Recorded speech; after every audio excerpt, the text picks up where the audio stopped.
Sa pagising sa umaga, iba kung nauuna ka. Sa pagbangon pa lamang, iba kung masaya ka na. Kung sa unang hirit ay panalo ka, ang buong maghapon ay tsak na sisigla. Sa unang hirit, unang-una ka. Sa unang hirit, serbisyong totoo ang dala. Sa unang hirit, ang saya-saya. Sa unang hirit, unang hirit, unang hirit, mangunguna ka. Unang hirit, unang-una ka. Balitang dapat na malaman, impormasyong may pakinabang. Mga dapat unawain sa ating mga gawain.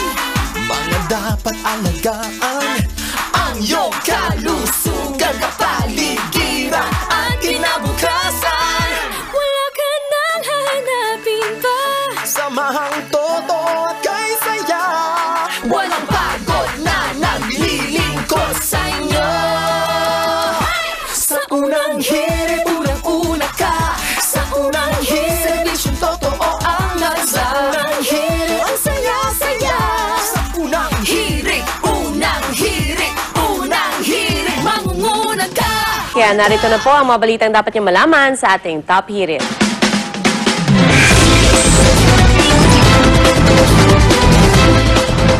Paalala lamang sa ating mga kapusong tsuper ng jeep, maaaring maparusahan po ang mga hindi magbibigay ng sukli sa pagpapatupad ng 8 pesos and 50 centavos na pamasahe.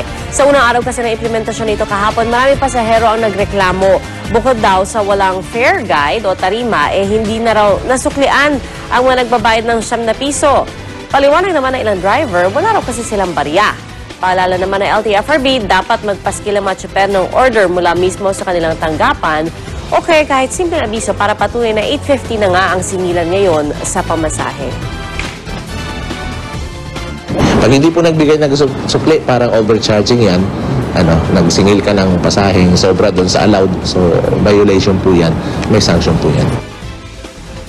Parang yung dati siguro kung walang tarima, huwag ka muna magbayad ng 8.50. Kailangan kumuha ka muna ng tarima doon sa LTFRB, diba? Tsaka, although, kahit sinasabi nila, di ba, na barya lang sa umaga, pero minsan, di ba, responsibilidad rin kasi ng operator or ng driver na may barya, may pansukli sila sa umaga.